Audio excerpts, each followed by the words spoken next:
Hi, my name is Colin Harrington. I'm here at the New York Hall of Science, and this is the Maker Faire, which is a amazing toys for adults as well as toys for kids. A lot of science, a lot of geekery, and some amazing technologies.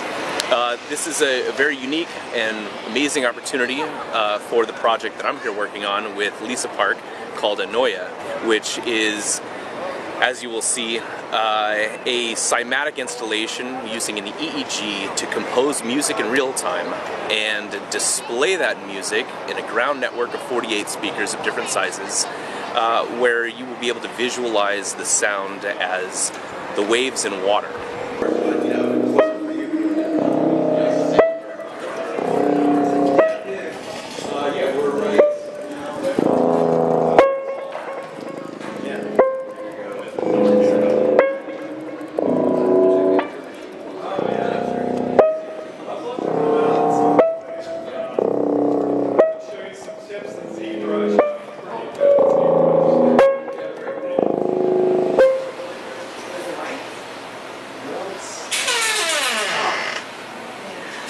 Even my diagram looks like spaghetti. So when Lisa sent me the diagram of her project, it was quite a challenge to wire up 48 speakers, considering the fact that using a 4-channel amp at 6,000 watts, it's optimal at 4 ohms. It's going to get as the most watts when it's at 4 ohms. So I had to wire the speakers in such a way that each channel was only being looked at as 4 ohms, which is very challenging when there's 48 speakers. Struggling with strange prototypes and working with series parallel wiring, and the combination of those was the way that I've been able to get it to 4 ohms on each channel. So one of the unique challenges was these sets of 3, where I had to wire them in series parallel, and then to series, and then to parallel to kind of get them down. So in a group of 3, 2 of them are in series, 1 of which are then wired to something in parallel, if I'm remembering this right.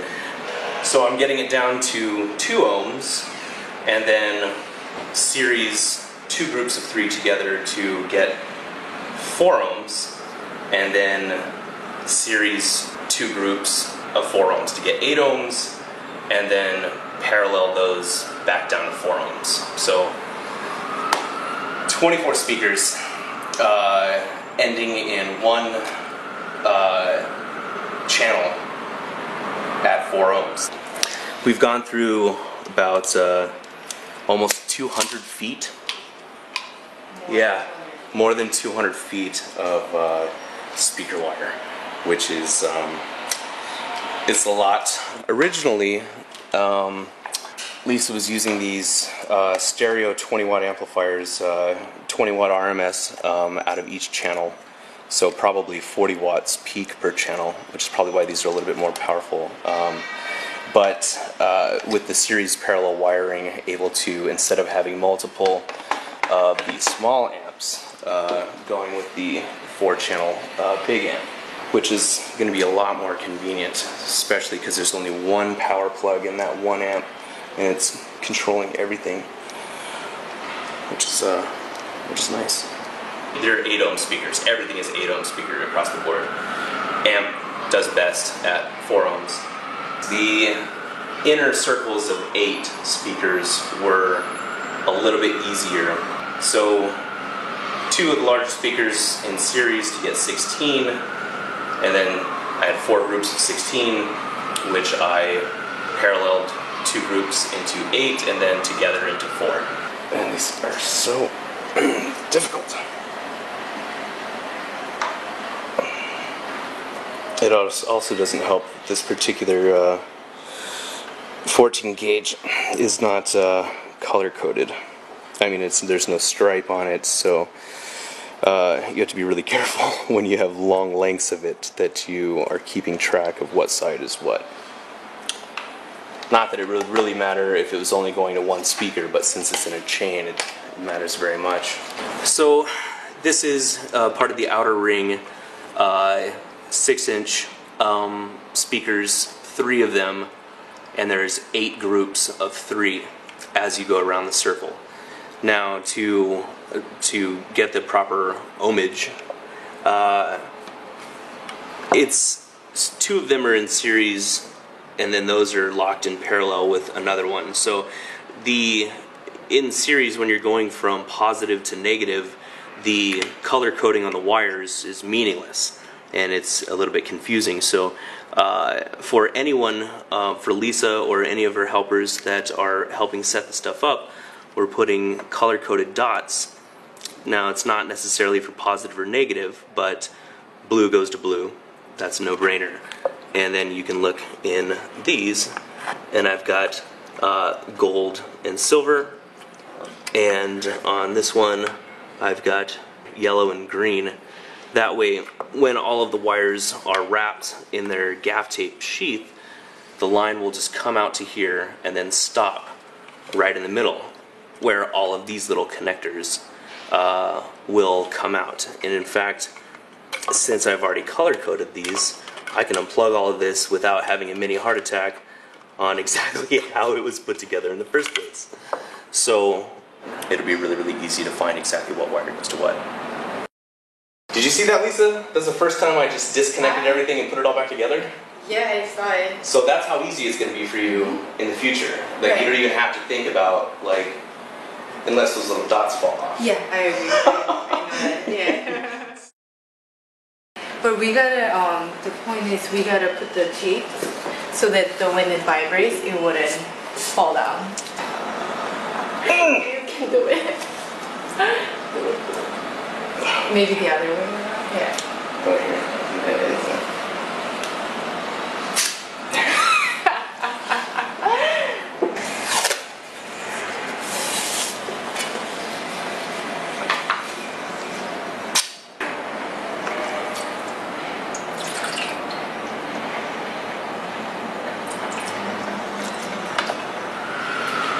So 48 speakers in 4 channels, all in 4 ohms. And surprisingly enough, it worked the very first time we turned it on.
Underestimated the sprawl of how much this would be on the ground and wanted to move it just after it pretty much all being set up and connected, move it 2 feet to the right, which a table is really easy to move 2 feet to the right, but 48 heavy objects that each have 2 connections on them, so that'd be 96 connections had to be undone and shifted over 2 feet, which caused an issue with the geometry of the octagons that are on the floor. So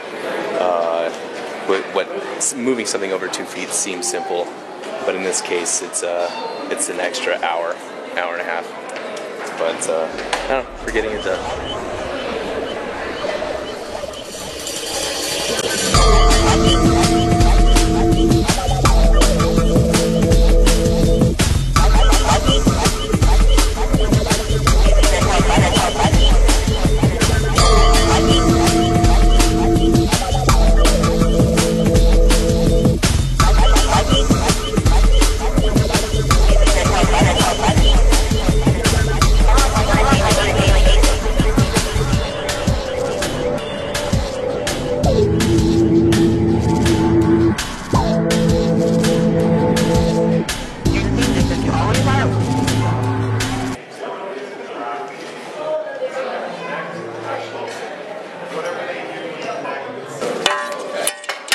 I have an extra 16. All right. Yeah, that's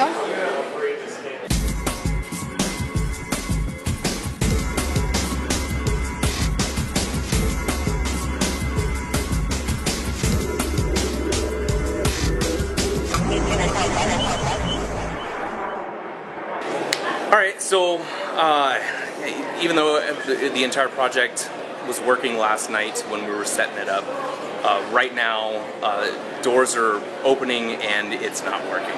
So the middleware in between the NeuroSky and the Max Patch is just not communicating. It's not recognizing the headset. Luckily we have the Emotive Epoch, and I'm going to try real quick. I got to go design some software and hopefully that's going to work with that headset. So hopefully it works. Hopefully I can do it quick enough before it really gets packed in here, because people are already flooding in. So we'll see.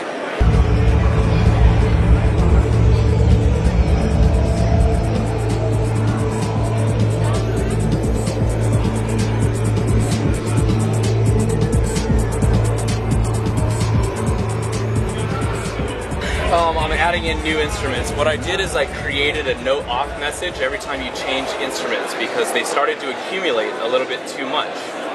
So if you clench your teeth right now, so you've got the note, but and then when you change instruments, it's going to send a note off to this so they don't keep overlapping. You see? Oh, Do you want them to overlap some more? Yes, some more is right here. Okay. But it depends on the duration, right? I mean, if the duration is longer, I have it cut off without the duration. So I can actually, it's just to prevent notes from getting stuck on. Or I can just randomly, I can link this to your frustration, and if your frustration goes over a certain level, then it'll send a note off to all the instruments. That would be good, because if you're getting frustrated, then it should shut it down. Shut it down. The more meditative you are, the higher the value is going to get. Right. So that's going to change the modulation. The more meditative you are, the more angry you get, it's going to send a note off message.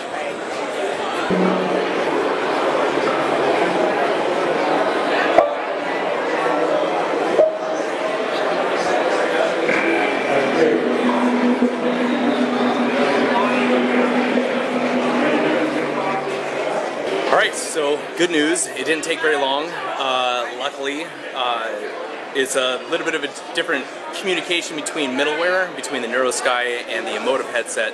So I had to redo the connections, make new connections, and then route all of the new data that's being read by the Emotive headset to a wide variety, actually much more wide variety of parameters than the NeuroSky, because there's not a whole lot of conscious thought in the NeuroSky, or even facial expressions. These are all available in the Emotive headset. So right now I'm using this EEG headset called Epoch, and then I'm getting data, and then right now I'm using frustration and meditation, and then mapping those data into different sound waves.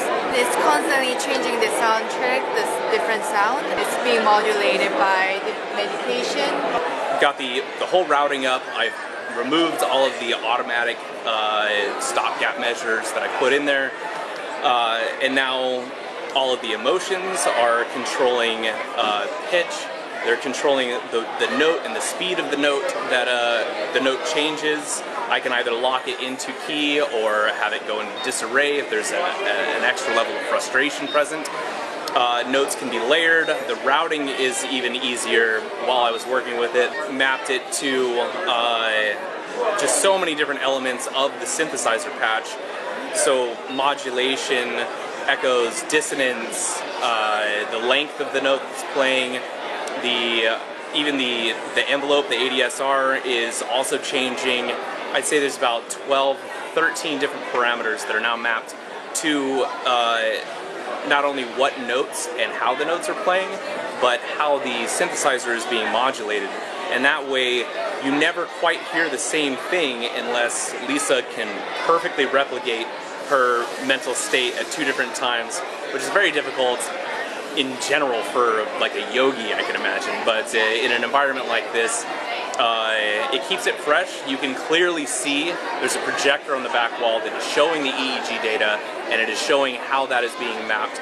So people can actually, they'll look at it, they might be wowed and then a little confused or curious, and then they can look up at the wall and see that the data from the EEG headset that she's wearing is directly controlling the sounds, which are in turn creating the cymatic water sculpture or the water feature. So not only can you hear what's happening inside of her mind via emotions and cognitive thought, but you can clearly see the wave interference patterns in the water, which I'm glad it didn't take very long. I'm glad I was able to map it out real quick. So it's perfect, and she's right now sitting in the center, adjusting her emotional states. I talked to her a couple of times about this, and she'll modify her meditative levels and try to calm down. And then on the screen, that shows when meditatively done.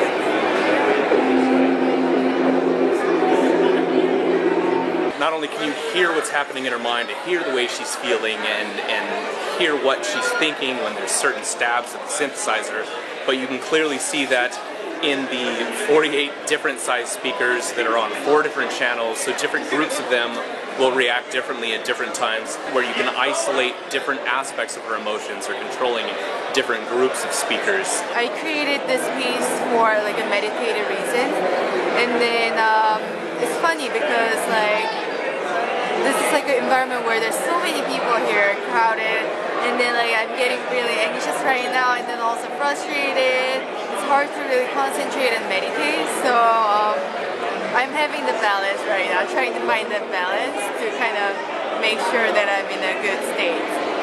So it's working. It's working great, and a crowd has certainly gathered, and people are loving it. It's an interesting exhibit. She's controlling the music using her brain waves. Depending on which part of her brain, I guess she's using the different water pools ripple.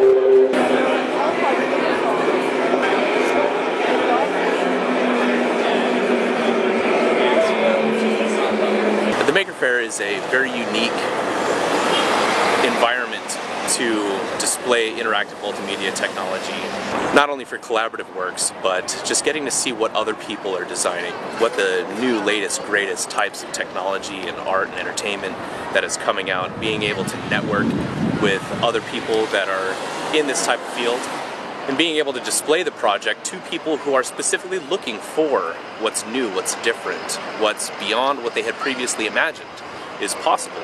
And they get to interact with it, they get to see it, they get to experience it. I think it's very interesting and has done a lot to make this work. It's a very interesting thing that you can make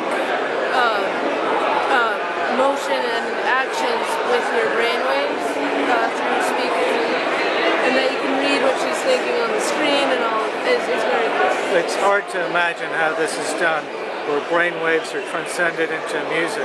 I've never seen anything quite like it.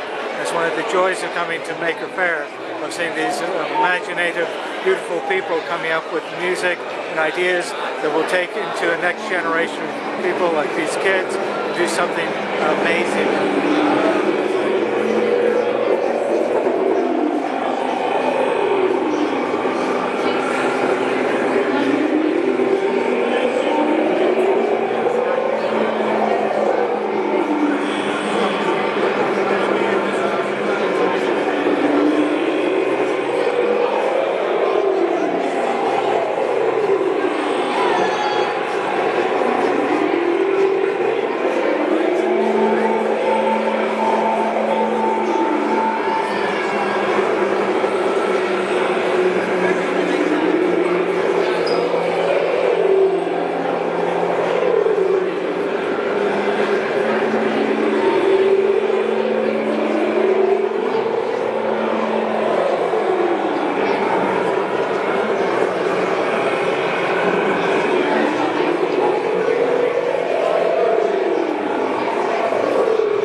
How do you feel it went today?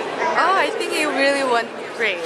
It's my first time doing my new piece at the Maker Faire in a public venue, and then it's exciting that a lot of people gave me good comments and feedback, and then yeah, I mean this whole Maker Faire environment, like people get excited, they're like open, and then it's a lot of fun, friendly environment. So yeah, it was really great. There was definitely moments I got really nervous and frustrated while I was doing the performance in the middle of the 48 speakers, because like I could hear what people are talking about my piece, and then at the same time I had to like kind of be in a zone where I'm like concentrating, so it's like finding that balance. I think it's pretty cool that like even if her anxiety and frustration levels are also mapped to parameters of the synthesizer. So even if you can't keep the meditation down, the anxiety factor is going to make the sound morph and change in various different ways, give you a more intense experience, or you know, at least a visual display in the audio. And for me, it was also a lot of fun talking to people that were like thoroughly interested in it, because I'm incredibly interested in it, she's incredibly interested in it, so other people that are just responsive to that, and they love it, you know, almost as much, if not more, because it's brand new to them when they're seeing it. So it's a really, it's a great experience.